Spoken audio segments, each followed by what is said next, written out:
Yeah, I think it's a little bit of all of the things that you just said. I think because you can do official visits earlier, so many of the kids are putting off their decision. They're not waiting until December, but they're waiting for maybe more of just prior to their senior year, and they're disciplined and committed to waiting for that. For us, we want to be patient in the process. You know, the last thing we want are guys committing and then decommitting, you know, having buyer's remorse. So we want to be sure as well. I think a lot of programs are probably the same. You want to be right come December, or fast forward to next February is when you want to really be right. And so again, I think the biggest thing is the change in the calendar from a recruiting official visit standpoint, since you can take the visits here this spring and into this early part of the summer for a few weeks into June, and that's what you're going to see. You're going to see an influx by, you know, that third week of June.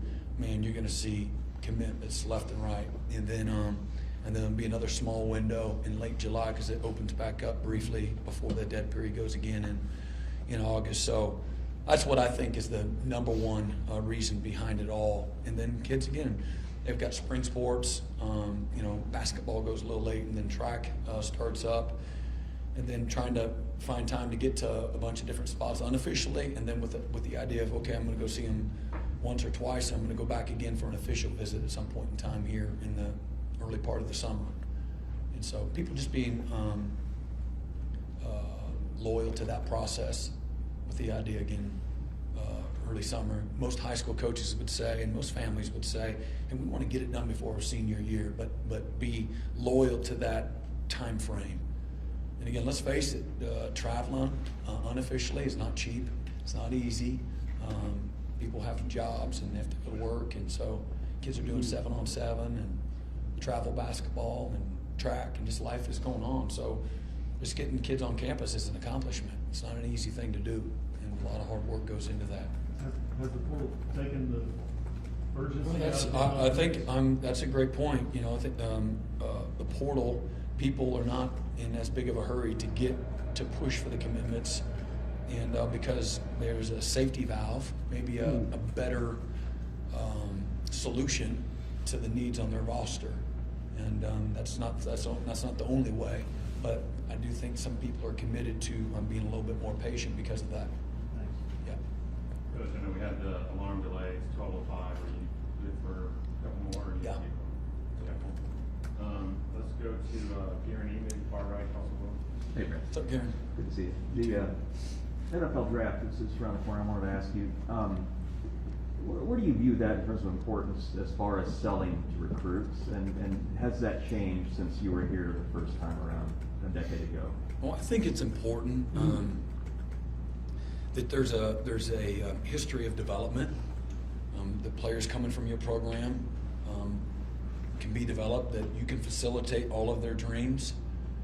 And so having a proven track record of having guys drafted, whether it's at a position or on the team, I'll say this, to me, your team needs to be made up of a variety of players. Some of them, it's because the NFL is a measurable driven league, okay? There's not many Hunter Renfros, because that guy can play. Like, it's not like, oh, he looks like that's the guy, that it's like a professor on campus and then plays like a professor and then happens to make it in the NFL. No, he actually, is an amazing player that just doesn't necessarily look the part, but he had to walk onto the NFL or in college and then kind of take a back door, and then again, he's done the same thing in college. But I use that just as you can still have this amazing team without having all these NFL draft picks and do a great job of getting more out of less, but they're just not going to be NFL players. But they're the best players on your team,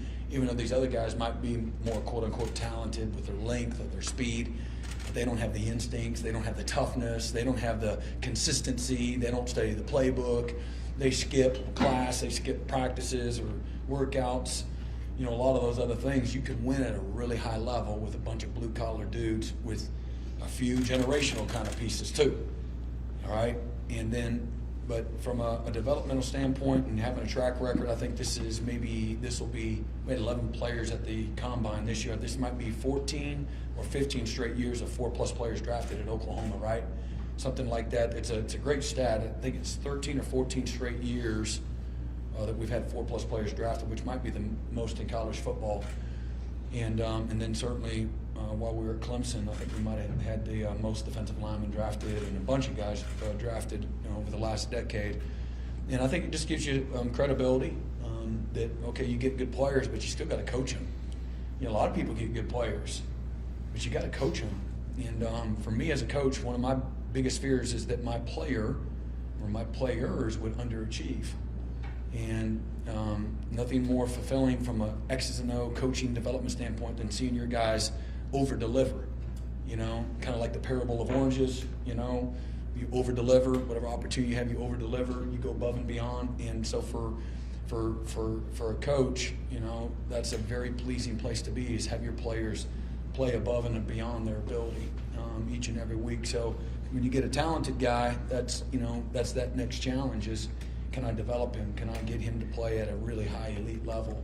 Because that's not a given. You know, you still have all the same intangibles, things that have nothing to do with talent, like showing up on time, study your playbook, respond the right way, have some toughness, be physical.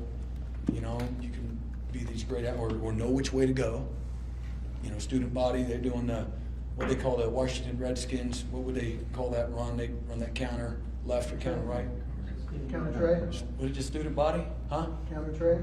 Yeah, counter tray, whatever. But the whole team, right? All the big hogs back in Joe Theismann days, and you just knew where the ball was going, right? Sometimes that's a parent talk, you and I, and then the guy goes that way, goes the opposite way. And, you know, sometimes that happens. So that's kind of off subject, but so talent's only part of it. And but the development piece and getting guys prepared for the NFL, it's like I look at Bill Bedenbaugh, man, what an amazing track record this guy has. Not only of, okay, getting some good players, okay, but developing them to play at a really high level in college, and then not only do they get a chance to go to the NFL, but they play at a really high level in the NFL. I think #1 center in the NFL, Creed Humphrey, #1 left tackle, was that Trent Williams in PFF ratings, and then Lane Johnson, they were #1. They were both rated #1 in PFF ratings. Y'all, the media, y'all should know that. You cover Oklahoma, right? But I think all three of those guys were the #1 NFL players at their position in PFF ratings. With PFF, I really honestly couldn't. Pro Football Focus. See. But you know, I don't need that focus, right? I coach in college, but I've seen the PFF thing, and that's pretty cool. So Bill's done an amazing job, and not only getting his guys to the NFL, but playing at a really elite level once they get there. So anyway, did I answer your question? It's important, is what you're saying.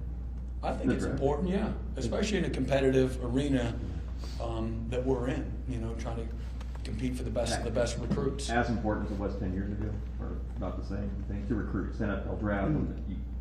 I think we would all agree that the NFL draft has always been one of the coolest things to watch from home. I mean, for me, I'm a football junkie, man. I just love it, man. It's just my favorite part of it, and I certainly like to follow our own players or stuff like that. But I love watching people chase their dreams and just kind of, you know, eat your popcorn and watching them chase their dreams, and you know, and you feel the genuine intensity and the passion in the moments, and the tears, all of that, the hugs. It's pretty cool.